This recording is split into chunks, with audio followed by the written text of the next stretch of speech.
Hey guys, welcome back to channel. Hope you all doing good guys. இன்னைக்கு இந்த வீடியோல இந்த பொன்னாங்கண்ணி கீரையை வச்சு ரொம்ப சிம்பிள் அண்ட் டேஸ்டியா பொன்னாங்கண்ணி கீரை பொரியல் எப்படி பண்றதுன்னு நாங்க பார்க்க போறோம். வாங்க வீடியோக்குள்ள போகலாம். வீடியோக்குள்ள போறதுக்கு முன்னாடி நம்மளோட சேனல் ஃபர்ஸ்ட் டைம் பார்க்கறதா இருந்தா மறக்காம சேனல் சப்ஸ்கிரைப் பண்ணிக்கோங்க.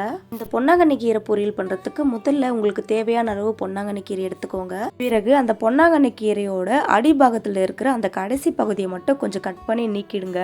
இந்த பொன்னாங்கண்ணி கீரையோட தண்டு இளந்தண்டா இருந்தா தண்டோட சேர்த்து பொரியல் பண்ணுங்க.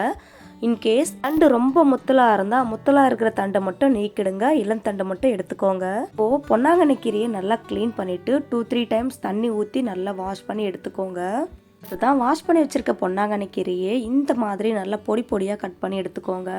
பொன்னாங்கண்ணி கீரை பொரியல் சேர்த்து ரொம்ப ஈஸிங்க. கடாயில் எண்ணெய் நல்லா சூடானதுமே 1/4 டீஸ்பூன் கடுகு உளுத்தம்பருப்பு சேர்த்து பொரிய விட்டுக்கோங்க. அடுத்ததான் 2 பெரிய வெங்காயத்தை நல்லா பொடியாக கட் பண்ணி சேர்த்துக்கோங்க. கீரை பொரியலுக்கு வெங்காயம் அதிகமாக சேர்த்தா ரொம்ப டேஸ்டியாக இருக்குங்க.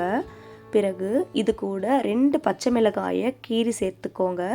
அதோடவே 10 பல்லு பூண்டை நச்சு சேர்த்துக்கோங்க.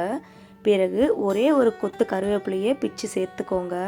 இப்போ நம்ம சேர்த்த இந்த வெங்காயம், பூண்டு, பச்சை மிளகாய், கருவேப்பிலை எல்லாம் ஒரு 2 நிமிஷத்துக்கு மட்டும் எண்ணெயில் நல்லா வதக்கிக்கோங்க. இந்த வெங்காயம் பொன்னிறமாக வரணும்னு அவசியம் இல்லைங்க. இந்த அளவு நல்லா வதங்கி வந்த உடனே நம்ம கட் பண்ணி வாஷ் பண்ணி வச்சுருக்க பொன்னாங்கண்ணி கீரையை சேர்த்துக்கோங்க. கூடவே தேவையான அளவு உப்பு சேர்த்துக்கோங்க. உப்பு சேர்க்கும்போது கொஞ்சம் பார்த்து கொஞ்சமாக சேர்த்துக்கோங்க. ஏன்னா இப்போ கீரை அதிகமாக இருக்கிற மாதிரி இருக்கும். வதங்கி வந்ததுக்கப்புறமா கொஞ்சமாக தெரியுங்க. அதனால தான் உப்பு கொஞ்சமாகவே சேர்த்து வதக்கிக்கோங்க. கொஞ்ச நேரத்துக்கு இந்த கீரையை நல்லா வதக்கிட்ட பிறகு தண்ணி எதுவும் சேர்க்காம ஒரு மூடி போட்டு 5 நிமிஷத்துக்கு மீடியம் ஃப்ளேம்லேயே குக் பண்ணுங்கள். இந்த பொன்னாங்கண்ணி கீரை வேகிறதுக்கு வெறும் 5 நிமிஷம் போதுங்க. 5 நிமிஷத்துல இந்த கீரை சூப்பராக வெந்துடுங்க.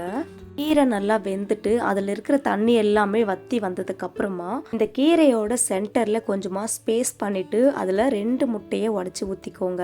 முட்டையை சேர்த்ததுக்கு அப்புறமா ஒரு 2 நிமிஷத்துக்கு அப்புறமா ஸ்கிராம்பிள் பண்ணி விடுங்க. முட்டையை லைட்டாக ஸ்கிராம்பிள் பண்ணிட்ட பிறகு இந்த முட்டையையும் கீரையும் நல்லா மிக்ஸ் பண்ணி விடுங்க.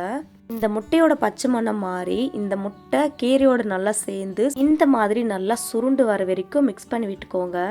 அவ்வளோதாங்க, நம்மளோட சூப்பரான பொன்னாங்கண்ணி கீரை பொரியல் ரெடி ஆயிடுச்சு. இந்த கீரை பொரியல் செய்கிறதுக்கு கரெக்டாக ஒரு 10 நிமிஷம் கூட தேவைப்படாதுங்க. ரொம்ப சிம்பிளான ரெசிபி, ஆனால் டேஸ்டியாக இருக்குங்க. இந்த பொன்னாங்கண்ணி கீரையில் நிறைய ஹெல்த் பெனிஃபிட்ஸ் இருக்குங்க. எஸ்பெஷலி ஃபார் கண்ணுக்கு ரொம்ப நல்லதுங்க. கண்டிப்பாக அடுத்த முறை பொன்னாங்கண்ணி கீரையை வாங்கி இதே மாதிரி மெத்தடில் ட்ரை பண்ணி பாருங்க. வேற லெவல் டேஸ்ட்டில் இருக்குங்க. ட்ரை பண்ணி பார்த்துட்டு எப்படி இருக்குன்னு கமெண்ட் பண்ணுங்க.